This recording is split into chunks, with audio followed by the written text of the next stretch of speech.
Cheers, guys.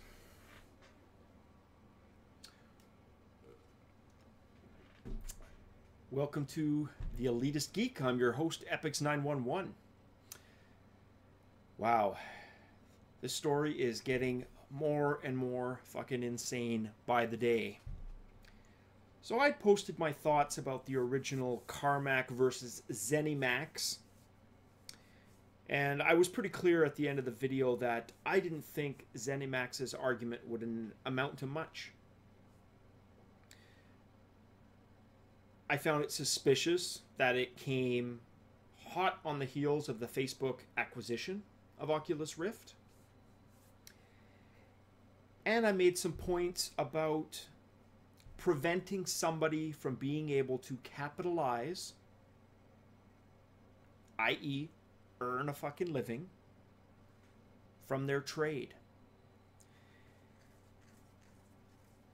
And in law, at least in North America, judges are very hesitant to tamper with a person's livelihood. Non-compete clauses generally favor not the company, but the individual. And here's why. It is very, very difficult to sign into contract the ability to prevent somebody from earning a living.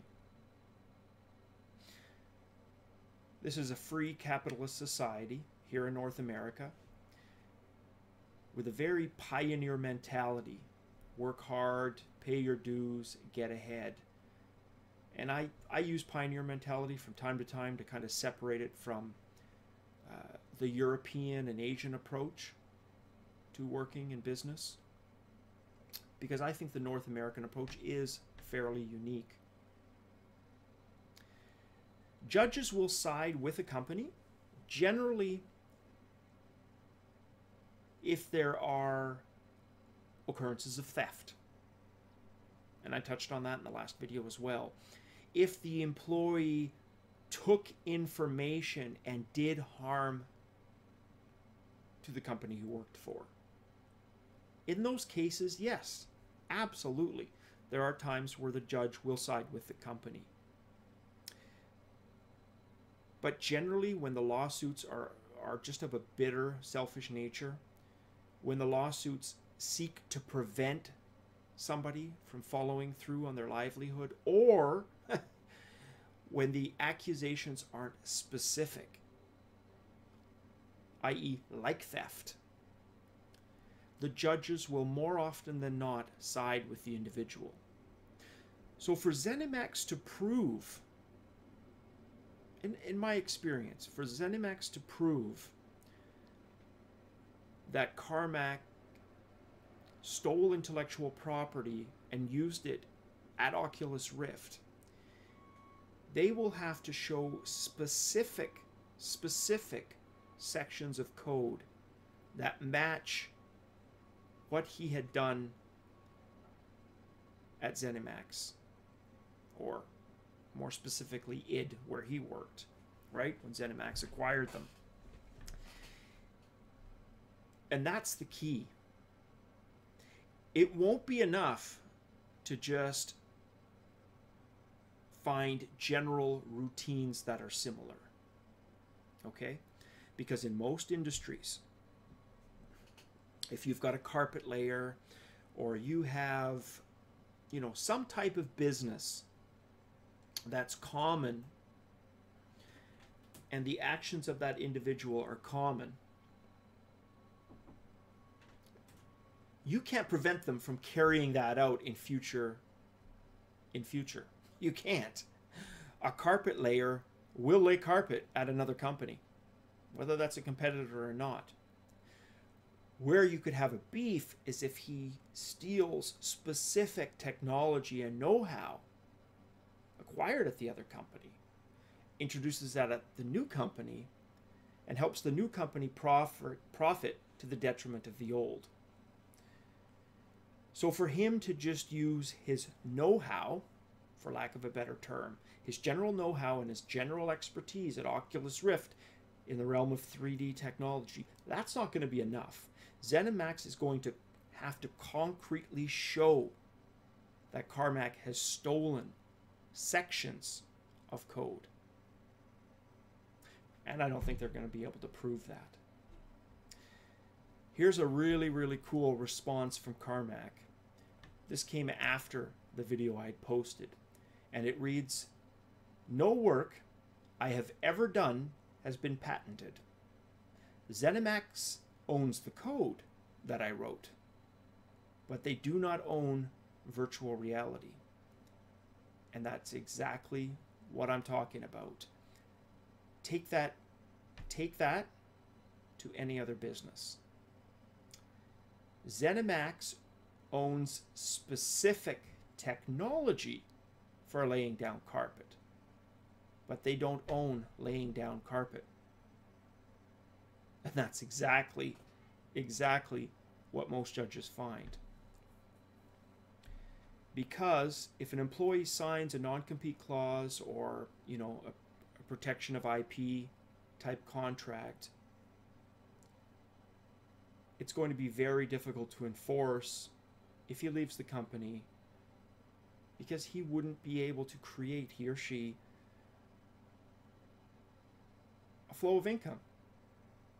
And that's the bottom line. So I know I'm kind of ranting on about it, but I think that's a super important distinction. And without that distinction, it almost sounds like, well, wow, okay. It creates a lot of fear is what it does. And I want people to be comfortable that what you know how to do, like for me, for example, I'm an IT manager. And I have a very general set of skills in one area, a very specific set of skills in another area. I'm very strong, and my specific skill set is terminal services, VPN, basically remote access to systems. The company that I work for uses that technology. They also use other areas. But other companies do the same thing. If I created something specifically for the company, specifically for them, and then use that exact same thing at a competitor, absolutely, they'd have grounds. But to apply my general know-how to get a company from A to B to C to D, not a chance. Not a chance. That's why a lot of people are hesitant to sign things like that, and I wouldn't be. I've signed contracts. Again,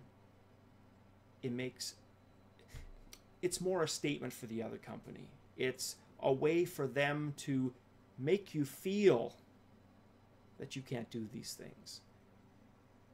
But you can actually do a lot. Even if you signed it, you can still do a lot to protect your livelihood. So anyways, I thought that was a really cool Twitter post from John. And Oculus themselves also replied. And the official statement that they made to the press, here's some snippets. "We are disappointed but not surprised by Zenimax's actions, and we will prove all of its claims are false." They go on to say, "There is not a line of Zenimax code or technology in any Oculus products. Zenimax did not pursue claims against Oculus for IP or technology. Zenimax has never contributed any IP or technology to Oculus, and only after the Facebook deal was announced has Zenimax now made these claims through its lawyers. And Zenimax has, here's the key, never identified any stolen code or technology." Now, it's true, they may have this up their sleeve, but again, it's going to come down to general versus very specific, because John has been doing 3D code since the early 90s. His pseudo 3D ray tracing, his first primitive 3D engines, and then the more advanced Rage stuff that he was doing.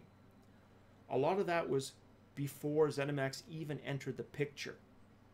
And it's that general know-how that they can't just get him to sign away. Interested in your thoughts? Want to know what you guys think. If you're following this, or bring up some points I maybe hadn't considered, or call me out on things that you think are false that I said. I'm interested, and I'm certainly open to discussion and or debate. Well, guys, as always, cheers. Leave me your thoughts.